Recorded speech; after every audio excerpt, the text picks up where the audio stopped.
I inherited 840 acres, and at first I thought it was just land. Empty fields, quiet hills, nothing special.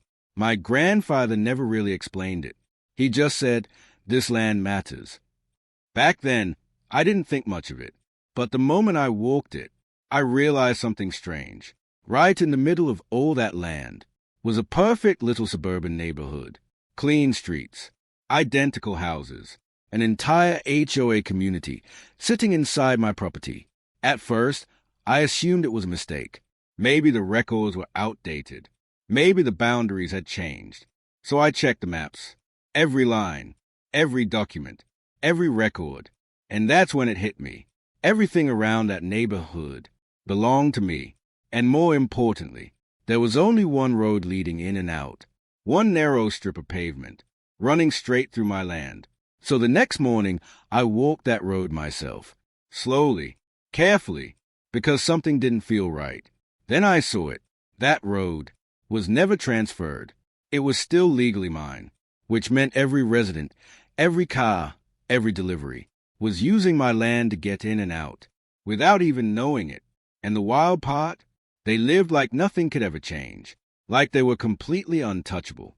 That's when I decided I wasn't going to rush this. No arguments, no sudden moves, just patience. A week later, I went to the HOA office. I didn't go there to fight. I just asked questions. At first, they smiled, polite, confident, until I showed them the map. Then everything changed. They started talking fast, trying to explain things that didn't make sense. Because deep down, they knew they had no control over that road. I kept it simple. The land is mine. The road is mine. And access is not guaranteed. They didn't like that.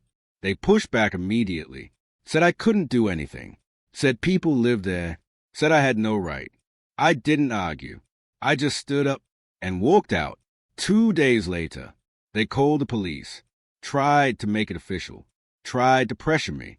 The officers showed up, reviewed everything, and then stepped back because legally there was nothing they could do.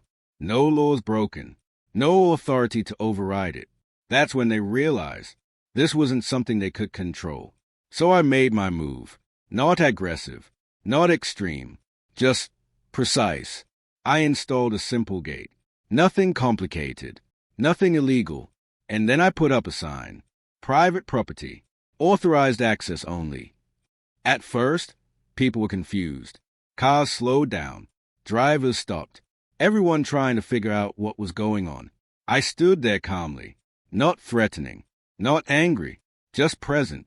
Residents started coming up to me, asking questions, and I gave them the same answer every time. This road is private. Access requires permission.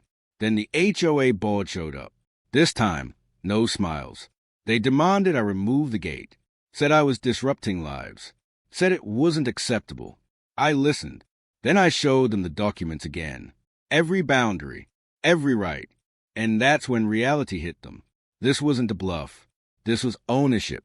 Within days, everything started changing. Traffic slowed. People hesitated. Some even turned around. Deliveries stopped getting through. Services were delayed. Daily life started breaking down. Inside that neighborhood, people started talking. The tone shifted. Concern turned into pressure. The HOA held emergency meetings, trying to fix it, but there was no quick solution. Meanwhile, I did nothing more. No threats, no escalation, just control. I allowed limited access, case by case, slow, deliberate, intentional, just enough to remind them that everything depended on that road. Eventually, they came back, different this time, less confident, more careful. They wanted a deal, permanent access, legal agreements, anything to stabilize their situation. And I listened, because now they finally understood something they ignored before. They weren't in control anymore. That road, that one simple road, changed everything.